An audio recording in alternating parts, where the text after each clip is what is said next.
നിങ്ങൾ R C കാറിന്റെ ബാറ്ററിയുടെ ചാർജിങ് ടൈം അറിയണം. ജസ്റ്റ് ബാറ്ററി റിലേറ്റഡ് ആയിട്ടുള്ള കുറച്ച് കാര്യങ്ങൾ നമുക്ക് സ്പീഡിൽ നോക്കാം.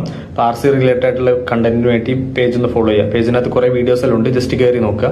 പിന്നെ ഈ ബാറ്ററി റിലേറ്റഡ് ആയിട്ട് നമ്മൾ ഡീറ്റെയിൽഡ് ആയിട്ട് ഒരു വീഡിയോ ഓൾറെഡി നമ്മൾ യൂട്യൂബിൽ ചെയ്തിട്ടുണ്ട്, ജസ്റ്റ് കയറി നോക്കുക. അപ്പോൾ നിങ്ങൾക്ക് ഡീറ്റെയിൽ ആയിട്ട് മനസ്സിലാവും എങ്ങനെയുണ്ടെന്നുള്ളത്. ജസ്റ്റ് ഇതിൽ നമുക്ക് പോയിന്റ് മാത്രം ഡിസ്കസ് ചെയ്യാം. ആദ്യം ചാർജിങ് ആണ്. ഒരിക്കലും എന്ത് ചെയ്യരുത്, ബാറ്ററി ഫുൾ ഡ്രെയിൻ ആയ ശേഷം ചാർജിങ്ങിന് ഇടരുത്.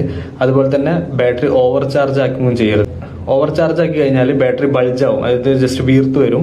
അപ്പം എന്ത് ചെയ്യും, ബാറ്ററി ഡാമേജ് ആവും, കത്തിപ്പോവാനൊക്കെ ചാൻസ് ഉണ്ട്. പിന്നെ ഇങ്ങനത്തെ ഓവർ ചാർജ് ആയിട്ടുള്ള ബാറ്ററി നമ്മൾ ആർ സി കാറുകളിൽ യൂസ് ചെയ്ത് കഴിഞ്ഞാൽ ആർ സി കാർ എന്ത് ചെയ്യും, ജസ്റ്റ് ഓട്ടോമാറ്റിക്കലി മൂവ് ആവും. ത്രോട്ടിലൊന്നും കൊടുക്കാതെ വെറുതെ വണ്ടി മൂവ് ആവുന്നൊരു ഇഷ്യൂ ഉണ്ട്. പിന്നെ അതേപോലെ യൂസ് ചെയ്യുമ്പോൾ എപ്പോഴും ക്വാളിറ്റി ചാർജർ മാത്രം യൂസ് ചെയ്യാൻ വേണ്ടി ശ്രമിക്കും. സോ ബാറ്ററി ഓവർ ചാർജ് ആയി കഴിഞ്ഞാൽ ഹീറ്റ് ആവും, അപ്പൊ അതിന്റെ ലൈഫ് കുറയാനൊക്കെ സാധ്യതയുണ്ട്. രാത്രി ചാർജിനിട്ട് രാവിലെ വരെ ചാർജ് ചെയ്യുന്ന അത് ജസ്റ്റ് വേണ്ട. ജസ്റ്റ് ആ ബാറ്ററിക്ക് എത്ര സമയമാണോ ചാർജിങ് ആവശ്യമുള്ളത് അത് നോക്കിയിട്ട് എങ്ങനെ നോക്കുക വെച്ചാൽ ആർ സി കാറിന്റെ എംഎച്ചും അതുപോലെ തന്നെ ചാർജിന്റെ എംഎയും ഡിവൈഡ് ചെയ്ത് കഴിഞ്ഞാൽ അറിയാൻ പറ്റും എത്ര മണിക്കൂർ ചാർജ്. ഇനി തീരെ ചാർജ് ഇല്ലാതെ വെക്കരുത്, അതായത് ബാറ്ററി ഫുൾ ഡ്രെയിൻ ആക്കിയിട്ട് വെച്ച് കഴിഞ്ഞാലും ഈ പറഞ്ഞ പ്രശ്നങ്ങളൊക്കെ, പ്രത്യേകിച്ച് ലിഥിയം അയോണോ അല്ലെങ്കിൽ ലിപ്പോ ബാറ്ററി ഒക്കെ ആവുന്ന സമയത്ത് അതിന്റെ കപ്പാസിറ്റി കുറയും, അതുപോലെ തന്നെ ചാർജ് ആവാതെ വരികയൊക്കെ. ഇനി കുറെ നാൾ യൂസ് ചെയ്യാതൊക്കെ വെക്കുകയാണെങ്കിൽ ഒരു 50% ചാർജിലൊക്കെ വെക്കുക.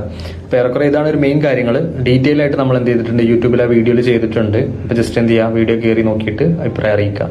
കൂടുതൽ ഡൗട്ട് ഒക്കെ ഉണ്ടെങ്കിൽ ജസ്റ്റ് കമന്റ് ചെയ്യുക, നമ്മൾ എന്ത് ചെയ്യാം, റിപ്ലൈ തരാം.